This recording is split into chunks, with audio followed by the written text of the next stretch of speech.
called them back, "Stay, my friends." That ship, wherever it was weighing anchor whilst she spoke. There are many ships weighing anchor at the moment in your so great port of London. Which of them is it that you seek? God be thanked that we have once again a clue, though whither it may lead us we know not. We have been blind somewhat, blind after the manner of men, since when we can look back we see what we might have seen looking forward if we had been able to see what we might have seen. Alas, but that sentence is a puddle, is it not? We can know now what was in the Count's mind, when he sees that money, though Jonathan's so fierce knife put him in the danger that even he dread. He meant escape. Hear me, escape. He saw that with but one earth-box left, and a pack of men following like dogs after a fox, this London was no place for him. He have take his last earth-box on board a ship, and he leave the land. He think to escape, but no. We follow him. Tally-ho! As friend Arthur would say when he put on his red frock. Our old fox is wily, oh. So wily, and we must follow with wile. I, too, am wily and I think his mind in a little while.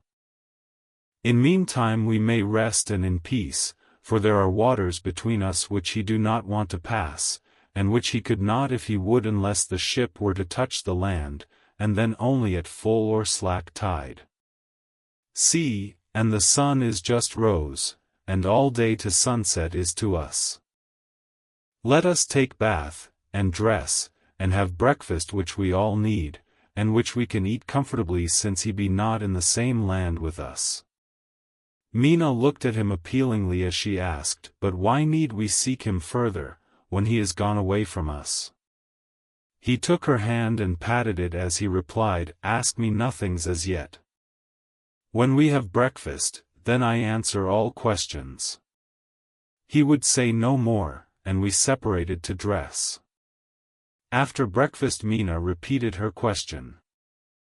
He looked at her gravely for a minute and then said sorrowfully, "Because my dear, dear Madam Mina, now more than ever must we find him even if we have to follow him to the jaws of hell." She grew paler as she asked faintly, "Why?" "Because," he answered solemnly, "he can live for centuries, and you are but mortal woman. Time is now to be dreaded since once he put that mark upon your throat." I was just in time to catch her as she fell forward in a faint. Dr. Seward's phonograph diary, spoken by Van Helsing this to Jonathan Harker. "You are to stay with your dear Madam Mina. We shall go to make our search if I can call it so, for it is not search but knowing, and we seek confirmation only. But do you stay and take care of her today. This is your best and most holiest office. This day nothing can find him here. Let me tell you that so you will know what we foreknow already, for I have tell them. He, our enemy, have gone away, he have gone back to his castle in Transylvania. I know it so well, as if a great hand of fire wrote it on the wall. He have prepared for this in some way, and that last earth-box was ready to ship somewheres.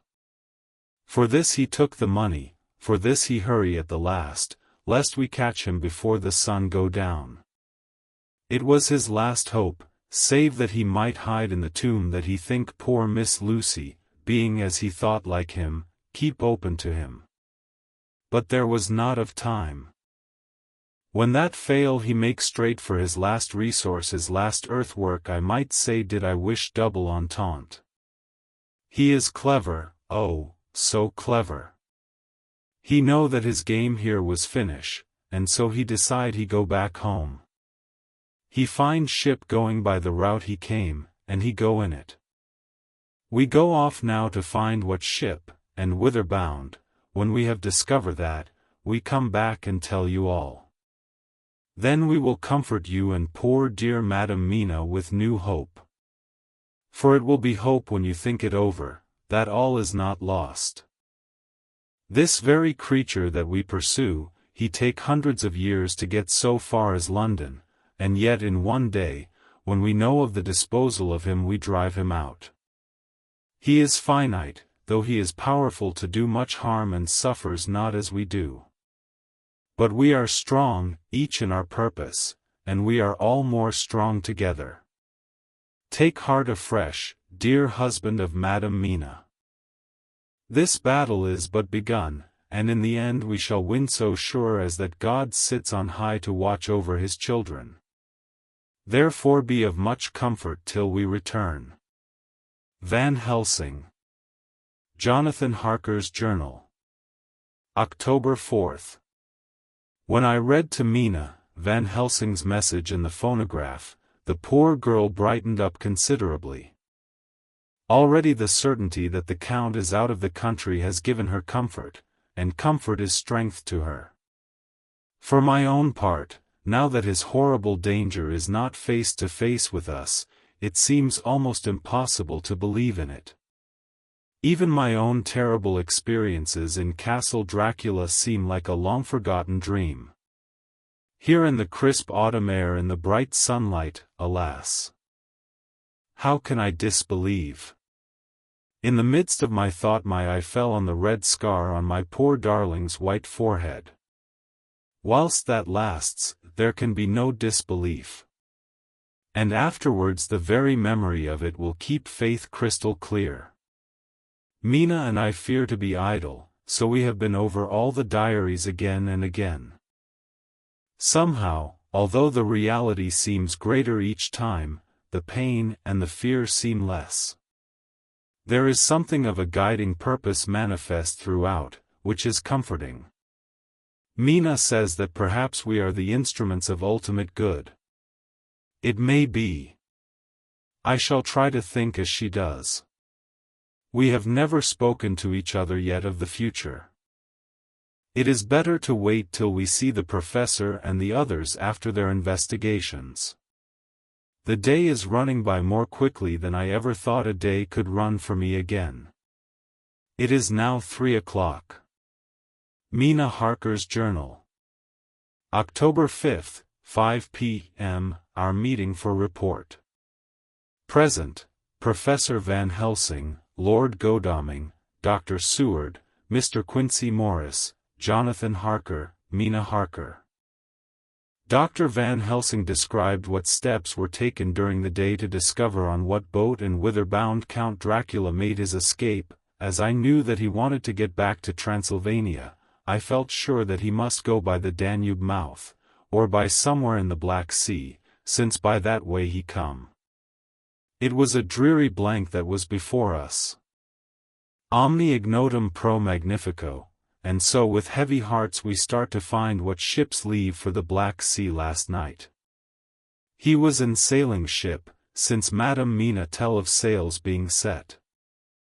These not so important as to go in your list of the shipping in the Times, and so we go, by suggestion of Lord Godalming, to your Lloyd's, where are note of all ships that sail, however so small. There we find that only one Black Sea-bound ship go out with the tide. She is the Tsarina Catherine, and she sail from Doolittle's wharf for Varna, and thence on to other parts and up the Danube. So, said I, this is the ship whereon is the Count. So off we go to Doolittle's wharf, and there we find a man in an office of wood so small that the man look bigger than the office. From him we inquire of the goings of the Tsarina Catherine. He swear much, and he red face and loud of voice, but he good fellow all the same, and when Quincy give him something from his pocket which crackle as he roll it up, and put it in a so small bag which he have hid deep in his clothing, he still better fellow and humble servant to us. He come with us, and ask many men who are rough and hot, these be better fellows too when they have been no more thirsty. They say much of blood and bloom, and of others which I comprehend not, though I guess what they